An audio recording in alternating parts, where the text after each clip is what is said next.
Hello, നമ്മുടെ hand എംബ്രോയ്ഡറിയുടെ 8ാമത്തെ class ആയിരുന്നു കേട്ടോ.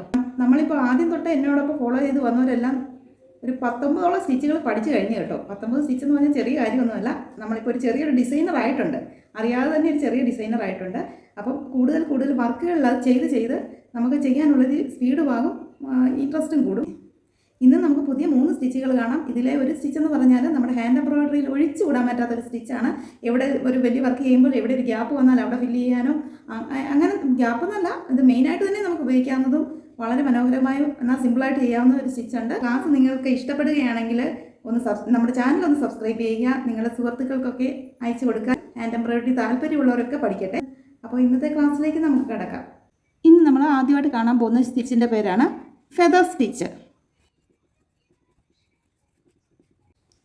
ഈ ഒരു സ്റ്റിച്ച് ചെയ്യാനായിട്ട് ഞാനിങ്ങനെ കുത്തിയെടുത്തതിന് ശേഷം ഇനിയിപ്പോൾ മുകളിലത്തെ ഇതുണ്ടല്ലേ, ഇങ്ങനെ ഞാൻ ഈ ത്രെഡ് ഇങ്ങനെ കറക്കി ഇട്ടേക്കാണ്. സൂചിയുടെ ഫ്രണ്ടിലോട്ട് അഥവാ കുത്തി കഴിഞ്ഞിട്ട് ഫ്രണ്ടിലോട്ട് എടുക്കുന്നതിന് എളുപ്പം ഇങ്ങനെ നമ്മൾ ഫ്രണ്ടിലോട്ട് ഇട്ടുകൊണ്ട് തന്നെ ചെയ്യുന്നതാണ്. ഇങ്ങനെ ഈ ലൈനിൽ നിന്ന് ഒരു ഇച്ചിരി മാറിയായിട്ട് മേളിൽ ഇതേപോലെ കുത്തിയ ശേഷം ഇനിയിപ്പോൾ സൂചി പൊക്കിയെടുക്കുന്നത് ഈ നമ്മൾ വരച്ച 2 ലൈനുകളുടെ സെൻറ്റർ ഭാഗത്തായിട്ടാണ് പൊക്കിയെടുക്കുന്നത്. അപ്പോൾ ഇങ്ങനെ ഒരു ഇത് കിട്ടി. ഇങ്ങനെയാണ് ആദ്യത്തെ കിട്ടുന്നത്. ഇനിയിപ്പോൾ നമ്മൾ ഈ മേളിൽ കുത്തിയത് ഇനിയിപ്പോൾ താഴെയാണ് കുത്തുന്നത്. താഴെ കുത്തി സെൻറ്റർ ഭാഗത്തോട്ട്. അപ്പോൾ നമ്മൾ ത്രെഡ് ഇങ്ങനെ ഫ്രണ്ടിൽ കൂടെ വട്ടത്തിൽ കിടക്കുകയാണ്. ത്രെഡ് വട്ടത്തിൽ ഫ്രണ്ടിലൂടെ ഇട്ടുകൊണ്ട് താഴെ കുത്തി നമ്മൾ സെൻറ്റർ ഭാഗത്ത് ഇതേപോലെ പൊക്കിയെടുത്തു. ഇതുണ്ടല്ലേ. അപ്പോൾ ഇങ്ങനെയൊരു ഇതാണ് കിട്ടിയത്. ഇനിയിപ്പോൾ നമ്മൾ ഇങ്ങനെ ഫ്രണ്ടിലൂടെ തന്നെ എപ്പോഴും ത്രെഡ് കിടക്കണം. ഫ്രണ്ടിലൂടെ കിടന്നുകൊണ്ട് ഇനിയിപ്പോൾ ഈ ലൈനിൽ കുത്തിക്കൊണ്ട് നമ്മളുടെ സെൻറ്ററിൽ 2 ലൈനുകളുടെ സെൻറ്ററിൽ വലിച്ചെടുക്കുന്നു. കണ്ടില്ലേ? ഇത് അടുപ്പിച്ച് ചെയ്താലും അകത്തി ചെയ്യാനും ഒക്കെ ഭംഗിയുള്ളൊരു സ്റ്റിച്ചാണ്. ഇനി അടുത്ത് ഇവിടെ കുത്തുന്നു. ഇവിടെ കുത്തിയ ശേഷം സെൻറ്ററിലേക്കാണ് നമ്മൾ കുത്തിയെടുക്കുന്നത്. കണ്ടല്ലേ? ഇനിയിപ്പോൾ ത്രെഡ് ഫ്രണ്ടിൽ ഇങ്ങനെ വളച്ചിട്ടുകൊണ്ട് നമ്മൾ ഈ ഒരു വശത്ത് കുത്തി പൊക്കിയെടുക്കുന്നത് സെൻറ്റർ ഭാഗത്തിലേക്ക്. അപ്പം ത്രെഡ് സൂചിയുടെ അടിയിൽ കൂടെ ഇങ്ങനെ കിടക്കണം. അപ്പോൾ നമ്മൾ വലിച്ചെടുക്കുമ്പോൾ ഈ സ്റ്റിച്ചിൻ്റെ പേരാണ് ഫെദർ സ്റ്റിച്ച്. ഇനിയും ഇവിടെ കുത്തി സെൻറ്റർ ഭാഗത്തെടുത്ത് ഇങ്ങനെ വരുന്നു. ഇങ്ങനെ തന്നെ ഇത് മുന്നോട്ട് പോവുകയാണ്. ഇത് പിന്നെ ഇങ്ങനെ തന്നെ എടുത്തു, ഇങ്ങനെ സെൻറ്റർ ഭാഗത്തോട്ട് കുത്തി. ഇങ്ങനെയാണ് ഈ സ്റ്റിച്ച്. ഇപ്പോൾ എല്ലാവർക്കും മനസ്സിലായെന്ന് വിചാരിക്കുന്നു. വലിയ പണിയൊന്നുമില്ല. ആദ്യം എങ്ങനെയാണ് കുത്തുന്നതെന്നുള്ളൊരു കൺഫ്യൂഷൻ വരുന്നേ ഉള്ളൂ. ഒന്നുമില്ല. നമ്മൾ സൈഡിൽ കുത്തിയ സൂചി സൈഡിലത്തെ വരയിൽ കുത്തുന്ന സൂചി പൊക്കിയെടുക്കുന്നത് സെൻറ്റർ ഭാഗത്ത് കൊണ്ടുവന്ന് ത്രെഡ് സൂചിയുടെ അടിയിലൂടെ ഇട്ട് പൊക്കിയെടുക്കുന്നു. അത്രയേ ഉള്ളൂ. അല്ലേ? പിന്നെ അതുപോലെ തന്നെ സൂചിയുടെ അടിയിലൂടെ ത്രെഡ് വരുന്ന പോലെ ഇങ്ങനെ ഇട്ടുകൊണ്ട് കുത്തി പൊക്കിയെടുക്കുന്നത് സെൻറ്റർ ഭാഗത്ത് വരണം.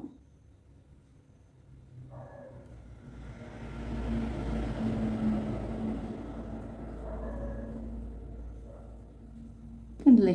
ഈ ഒരു സ്റ്റിച്ച് ആർക്കും ഡൗട്ടൊന്നും ഇല്ലല്ലോ. ഇവിടെ ഒരു ഇച്ചിരി അടുത്ത് പോയി. ഈ ലൈനിൽ നിന്ന് ഇച്ചിരി അടുത്ത് പോയത് കൊണ്ട് കണ്ടില്ലേ, അതിനൊരു ഇച്ചിരി വ്യത്യാസം വന്നു. നമ്മൾ കറക്റ്റ് ആ ലൈനിൽ തന്നെ കുത്തിയിരുന്നെങ്കിൽ അത്ര വ്യത്യാസം വരത്തില്ലായിരുന്നു. കണ്ടില്ലേ?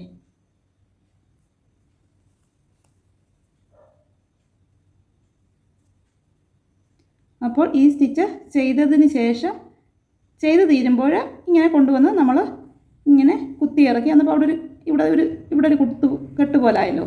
ശേഷം തൊട്ട് പുറയിലത്തെ ത്രെഡുമായിട്ട് കൂട്ടി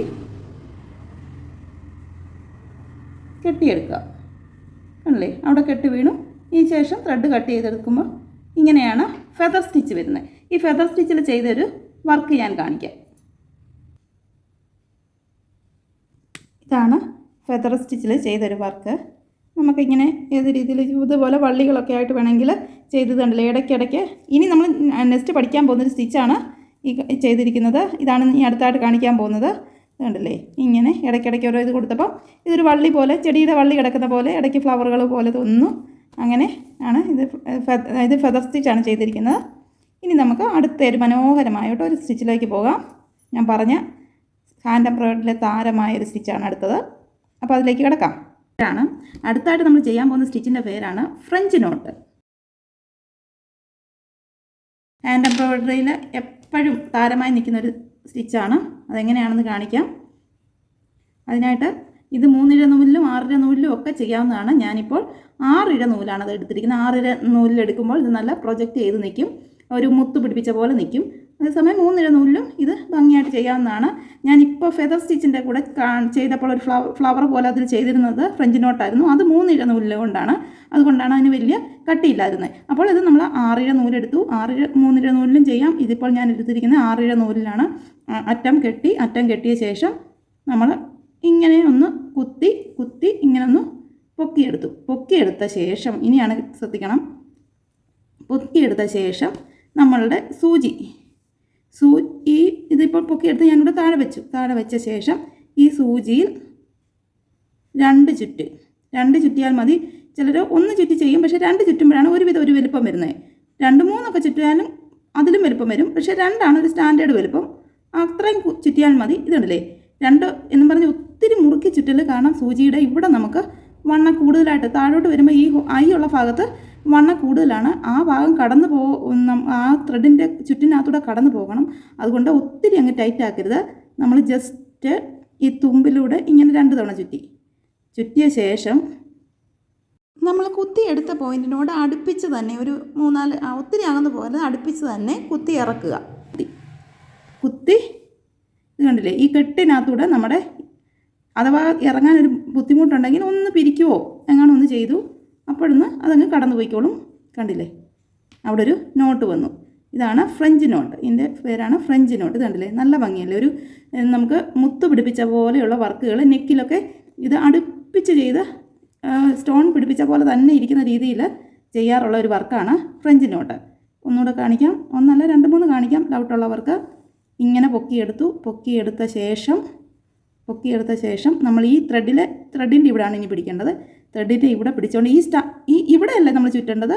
നമ്മൾ കുത്തിയെടുത്ത് നിൽക്കുന്ന ആ ഭാഗം 1, 2 തവണ ചുറ്റിയ ശേഷം ഒത്തിരി ചുറ്റി മുറുക്കാതെ സൂചി ലൂസായിട്ടിരിക്കണം. സൂചി അതിനകത്തൂടെ കടന്നു പോകുന്ന രീതിയിൽ ലൂസായിട്ടേ ചുറ്റാവുള്ളൂ.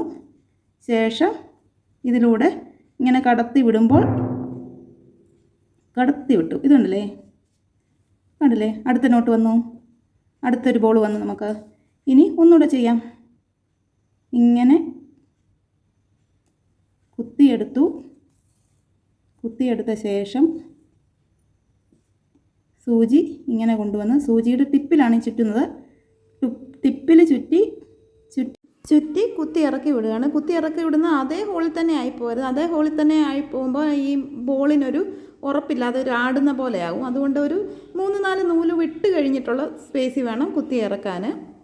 ഇതാണ് ഫ്രഞ്ച് നോട്ട്. മറ്റൊരു രീതി ഫ്രഞ്ച് നോട്ട് ഇതിപ്പോൾ ഞാൻ ഇത്രയും നല്ല പ്രൊജക്റ്റ് ചെയ്ത് നിൽക്കുന്നതെന്ന് പറഞ്ഞാൽ 6 ഇഴ നൂലിലാണ്. ഫ്രഞ്ച് നോട്ട് തന്നെ ഒരു സ്വല്പം വേറെ ഒരു രീതിയിൽ ഒരു സീക്വൻസൊക്കെ വെച്ച് ഒരു വർക്കായിട്ട് ചെയ്യുന്നത്. സ്റ്റാൻഡേർഡ് ഫ്രഞ്ച് നോട്ട് ഇത് തന്നെയാണ്, എന്നാലും ഒരു വേരിയേഷനിൽ വേണം. ഈയിടെ ഞാൻ കാണുകയുണ്ടായി, അത് നിങ്ങൾക്കൂടെ ഒന്ന് കാണിച്ചു തരുന്നതാണ്. അപ്പോൾ അതിനായിട്ട് ഞാൻ 3 ഇഴ നൂലാണ് സീക്വൻസ് കാണാൻ. ഇപ്പോൾ 6 ഇഴ നൂലെടുത്ത് ഇങ്ങനെ ചെയ്ത് കഴിഞ്ഞാൽ ആ സീക്വൻസ് പിന്നെ കാണാനുള്ള വലുപ്പം വരത്തില്ല. അതുകൊണ്ട് ഞാൻ 3 ഇഴ നൂലാണ് എടുത്തേക്കുന്നത്. 3 ഇഴ നൂല് കൊണ്ട് ഇങ്ങനെ അടിയിൽ കെട്ടിട്ട ശേഷം ഒരു സീക്വൻസ് വെച്ചിട്ടുള്ളൊരു വർക്കാണ്. ഒരു ഫ്രഞ്ച് നോട്ട് തന്നെയാണ്, എന്നാൽ അവിടെ തന്നെയല്ല കുത്തുന്നത്. ഫ്രഞ്ച് നോട്ട് നമ്മൾ ഇവിടെ തന്നെ കുത്താതെ ഇച്ചിരി അകത്തിയാണ് കുത്തുന്ന അവിടെ ഒരു സീക്വൻസ് വയ്ക്കും. ആ ഒരു സീക്വൻസ് ഇതുണ്ടല്ലേ, ആ ഒരു സീക്വൻസിലൂടെ നമ്മളൊന്ന് ഇത് ഞാൻ ഫ്രെയിം വയ്ക്കാത്തതുകൊണ്ട് ഇച്ചിരി പിടുത്തമാണ്. ഇത് സാധാരണ ഇതിനൊക്കെ ഫ്രെയിം വെച്ച് ചെയ്യുമ്പോഴാണ് നമുക്ക് ഈസി ആയിട്ട് ചെയ്യാൻ പറ്റുന്നത്. ഈ സീക്വൻസിൻ്റെ ഹോള് ചെറുതായതുകൊണ്ട് നമുക്ക് അതൊന്ന് കടത്തി വിടാനൊരു ഇച്ചിരി പ്രയാസമുണ്ട്. കണ്ടില്ലേ, ഇങ്ങനെ അടിയിലൊരു സീക്വൻസും വരും, മുകളിലൊരു വളയവും വരും. ഇതിൻ്റെ ഒരു വർക്ക് ചെയ്തത് എങ്ങനെയാണെന്ന് ചോദിച്ചാൽ ഞാനത് ഇവിടെ നേരെ വരച്ച് കാണിക്കുന്നില്ല, അത് ആ ഒരു വർക്ക് പോലെ തന്നെ കാണിക്കാം. ഇങ്ങനെ ഒന്നുകൂടെ എടുക്കുക. സീക്വൻസ് വെക്കാതെ വേണമെങ്കിൽ ചെയ്യാം. സീക്വൻസ് വെക്കുന്ന ഒരു ബുദ്ധിമുട്ടായിട്ട് തോന്നുന്നുണ്ടെങ്കിൽ 3 ഇഴ നൂലിൽ എടുക്കുമ്പോഴാണ് അതിൻ്റെ ആ ഒരു റിങ്ങൊക്കെ അത്രയും കാണാൻ പറ്റുന്നത്. 3 തവണ ഞാൻ ചുറ്റിയിട്ടുണ്ട്. ചുറ്റിയ ശേഷം 3 ഇഴ നൂലല്ലേ ഉള്ളൂ, അതുകൊണ്ട് വലിയ കട്ടിയില്ലാത്തതുകൊണ്ട് ഒത്തിരി ഞാനിത് മുറുക്കുന്നില്ല. മുറുക്കാത്തപ്പോഴാണ് അങ്ങനെ ഒരു റിങ് പോലെ വരുന്നത്. ഇതുണ്ടല്ലേ, ഒരു റിങ് പോലെ വന്നു. ശേഷം അടുത്ത ഒരെണ്ണം കൂടെ പൂവിനൊക്കെ പൂമ്പൊടി പോലെയോ അങ്ങനെയൊക്കെ നമുക്ക് ഓരോരോ ആശയങ്ങൾ ഇത് ചെയ്യാം. കാരണം ഇതിങ്ങനെ നീട്ടിയൊരു ഇതെടുക്കുന്നത് കൊണ്ട്.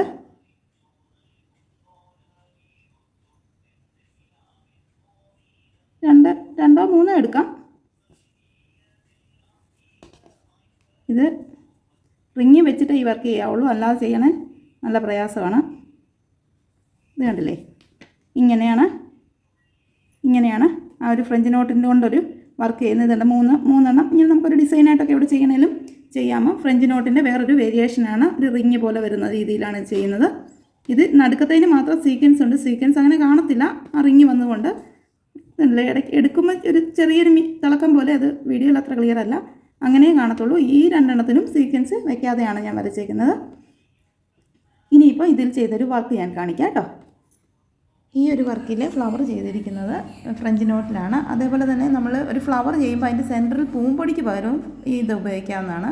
ഫസ്റ്റ് വീഡിയോയിൽ ഞാൻ ഇട്ടിരുന്ന ചുരിദാറിൻ്റെ നെക്ക് ഞാൻ പറഞ്ഞല്ലോ, ഇതൊക്കെ നമുക്ക് പഠിക്കാൻ ഒരു ടെൻഷനും വേണ്ടെന്ന്. അപ്പം അതിൻ്റെ അകത്തെ എല്ലാ സ്റ്റിച്ചുകളും നമ്മൾ പഠിച്ചു കഴിഞ്ഞിരിക്കുകയാണ്. ഇതാണ് നമ്മളിപ്പം പഠിച്ച ഫ്രഞ്ച് നോട്ടുകളാണ് ഇട്ടിരിക്കുന്നത്. പല നിറത്തിലെ ഫ്രഞ്ച് നോട്ടുകൾ ഇങ്ങനെ ഇട്ടിരിക്കുന്നു. അതുകൊണ്ട് തന്നെ ഈ ചെയ്തിരിക്കുന്നത് നമ്മുടെ ബ്ലാങ്ക് സ്റ്റിച്ചിൻ്റെ ഒരു വേരിയേഷൻ ഞാൻ അപ്പോൾ കാണിച്ചായിരുന്നു. ബ്ലാങ്ക് സ്റ്റിച്ച് അടുപ്പിച്ചടുപ്പിച്ച് ചെയ്തിരിക്കുന്നു. ഈ സ്റ്റെമ്മ് വന്നിരിക്കുന്നത് ചെയിൻ സ്റ്റിച്ചിലുമാണ്. അപ്പോൾ ഇതിനകത്ത് എല്ലാ വർക്കുകളും പഠിച്ചു. അപ്പോൾ ഇതുപോലെയുള്ള വർക്കുകൾ നിങ്ങൾക്ക് ചെയ്യാൻ ഉള്ളതായിട്ടുണ്ട് കേട്ടോ. കാരണം എല്ലാ സ്റ്റിച്ചുകളും ഇതിനകത്ത് പഠിച്ചിട്ടുണ്ട്. ഇതുപോലെ നമുക്ക് ചെയ്ത് നോക്കാം. ഇതൊക്കെ എൻ്റെ പോയ ചുരിദാറാണ് കേട്ടോ. ഇതൊക്കെ ഒത്തിരി വർഷമായതാണ്, പോയ ചുരിദാറാണ്. ഇതുണ്ട്. എങ്കിലും അതിൻ്റെ വർക്കുകൾ ഇപ്പോഴും എത്ര നല്ലതായിട്ടായിരിക്കുന്നത്. ഞാൻ വീട്ടിൽ ഇടുന്നൊരു ചുരിദാറാണ്, എങ്കിലും അതിൻ്റെ വർക്ക് നോക്കിയാൽ എന്ത് ഭംഗിയായിട്ടായിരിക്കുന്നതെന്ന്. അതാ പറഞ്ഞ ഹാൻഡ് എംബ്രോയിഡറി നമ്മുടെ തുണി പോകുന്നതിൻ്റെ ഒപ്പേ പോവുകയുള്ളൂ, അതുപോലെ നന്നായിട്ടിരിക്കുന്നതാണ് കേട്ടോ. ഇതൊരു ടീഷർട്ടിൽ ഫ്രഞ്ച് നോട്ട് ചെയ്തിരിക്കുന്നതാണ്. പ്ലെയിൻ ടീഷർട്ട് ആകാതിരിക്കാൻ വേണ്ടിയിട്ട് ജസ്റ്റ് ഒരു വർക്ക് ചെയ്തതേ ഉള്ളൂ. ഇത് ബൈക്ക് സ്റ്റിച്ച്, ഇത് ലേസി ഡേസി അടുപ്പിച്ച് ചെറുതായിട്ട് ചെയ്തേക്കുന്നു. ഫ്രഞ്ച് നോട്ടുകളുമാണ്. എല്ലാത്രയുമായിട്ട് ഇങ്ങനെ ഇതുപോലെ സിമ്പിളായിട്ട് വേണമെങ്കിൽ നമുക്ക് ചെയ്യാം. അതേപോലെ നിറച്ച് സ്പേസ് ഇല്ലാത്ത പോലെ മുത്ത് വെച്ച പോലെ വേണമെങ്കിലും നമുക്ക് ഫ്രഞ്ച് നോട്ട് അടുപ്പിച്ചിട്ട് വേണമെങ്കിലും ചെയ്യാവുന്നതാണ്. അടുത്തതായിട്ട് നമ്മൾ പഠിക്കാൻ പോകുന്ന സ്റ്റിച്ചിൻ്റെ പേരാണ് സാറ്റിൻ സ്റ്റിച്ച്.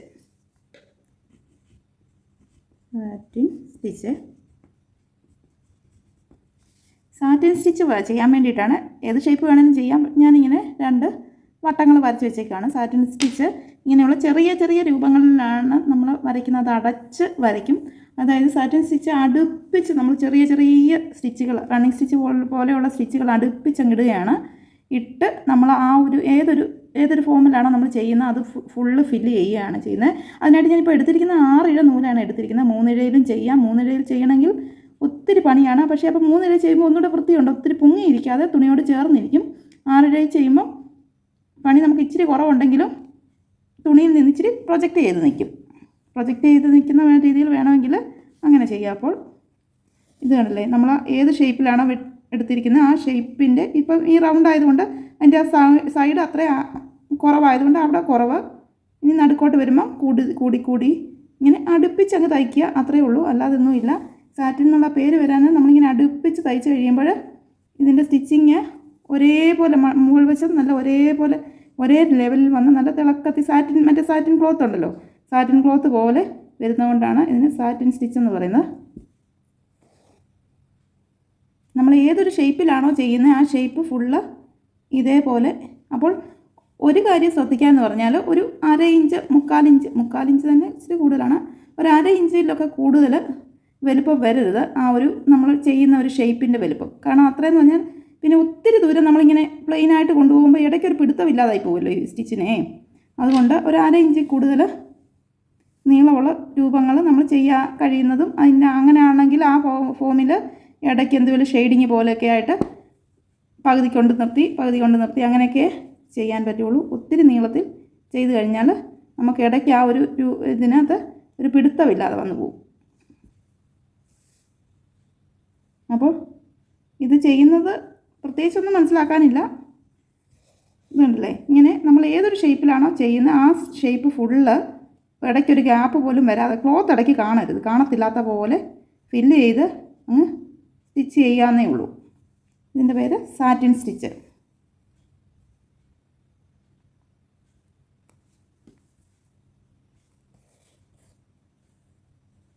ടീഷർട്ടുകളിലൊക്കെ ഇങ്ങനെ കാണാമല്ലോ, ഇങ്ങനത്തെയൊക്കെ ഡിസൈനുകളൊക്കെ ഇങ്ങനെ അടുപ്പിച്ച് ഫുള്ള് ചെയ്ത രീതിയിലുള്ള ഇതൊക്കെ ടീഷർട്ടുകളിലൊക്കെ ചിലപ്പം കാണാറുണ്ട്.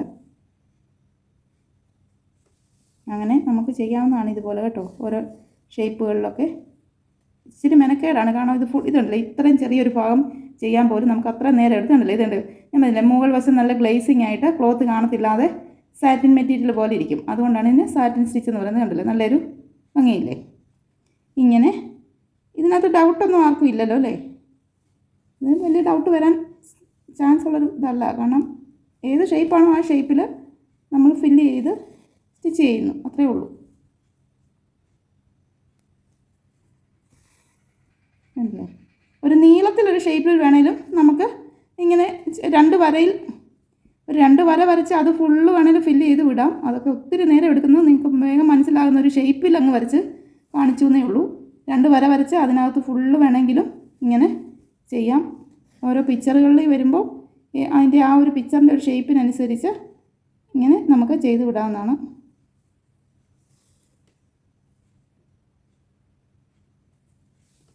അപ്പോൾ ഇതാണ് സാറ്റിൻ സ്റ്റിച്ച്. ഇതെല്ലാവർക്കും മനസ്സിലായെന്ന് തോന്നുന്നല്ലോ അല്ലേ. അപ്പോൾ ഇനി ഞാൻ ഒത്തിരി ഇത് വലിച്ചു നീട്ടേണ്ട ആവശ്യമില്ലല്ലോ. അപ്പോൾ ഇത് ചെയ്ത ഒരു വർക്ക് ഞാൻ കാണിക്കാം.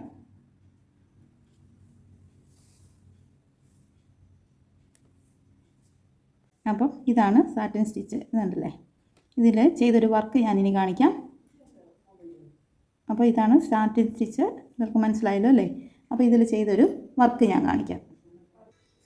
അപ്പോൾ സാറ്റിൻ സ്റ്റിച്ചിൽ ചെയ്തൊരു വർക്കാണ്. ഇതുണ്ടല്ലേ, അതിൻ്റെ ഒരു മയിലിനെയാണ് ഉദ്ദേശിച്ചത്. മയിലിട്ട് പീലികളൊക്കെ ഇങ്ങനെ ഓരോരോ കളറിലുള്ള സാറ്റിൻ സ്റ്റിച്ചിലാണ് ചെയ്തത്.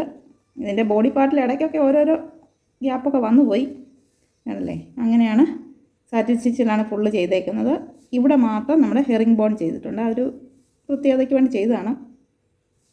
അപ്പോൾ ഇന്നത്തെ 3 സ്റ്റിച്ചും എല്ലാവർക്കും മനസ്സിലായെന്ന് പ്രതീക്ഷിക്കുന്നു. അതിനകത്ത് ഫ്രഞ്ച് നോട്ട് ഉപേക്ഷിക്കാൻ പറ്റത്തില്ലാത്തൊരു സ്റ്റിച്ചാണ് കേട്ടോ. അതെല്ലാവരും പഠിച്ചിരിക്കണം. ഈ വീഡിയോ നിങ്ങൾക്ക് ഇഷ്ടപ്പെടുകയാണെങ്കിൽ ഒന്ന് ലൈക്ക് ചെയ്യുക. സബ്സ്ക്രൈബ് ചെയ്തിട്ടില്ലാത്തവരൊന്ന് സബ്സ്ക്രൈബ് ചെയ്ത് സപ്പോർട്ട് ചെയ്യുക. ഇനിയും പുതിയ 3 സ്റ്റിച്ചുമായിട്ട് അടുത്ത ക്ലാസ്സിൽ കാണാം. Thank you for watching.